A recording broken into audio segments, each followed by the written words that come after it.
Un passage de Moussia, une âme russe dans les tourments du XXe siècle, de Jean Deutz, qu'il me pardonne, je me toujours son nom, aux éditions Kazakh.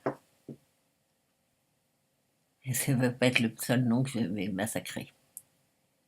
La rencontre avec Prokofiev. Donc, Prokofiev était curieux de revoir Ariadna à Los Angeles quand il fut invité par Mikhail, homme qu'il trouva petit, pâle et gonflé. Dans la photo avec la voiture, l'homme à droite. En entrant dans la maison, Prokofiev fut bien étonné. Ce n'était pas une visite sociale ordinaire, écrit-il, c'était un événement.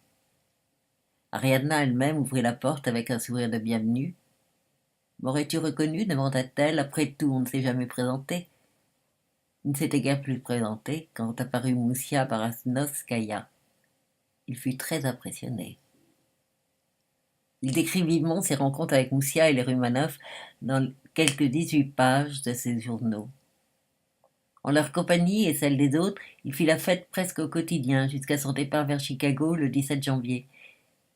Il suivit Moussia partout. Elle lui fit danser les danses américaines et assister à son discours sur Molière.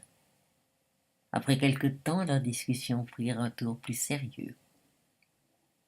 Le jour de son départ, Moussia le prévint par téléphone qu'elle ne pouvait pas venir à la gare dire au revoir, car elle avait reçu une nouvelle terrible et avait pleuré toute la matinée. Pourtant, il la retrouva à la gare. Elle dit que, quelque temps après, elle avait eu un autre appel, cette fois très rassurant.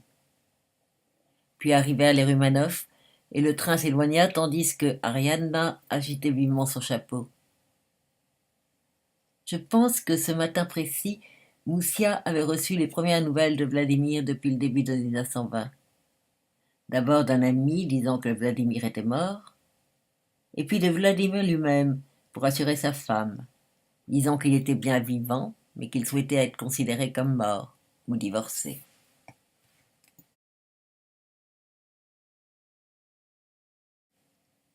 Images provenant du livre.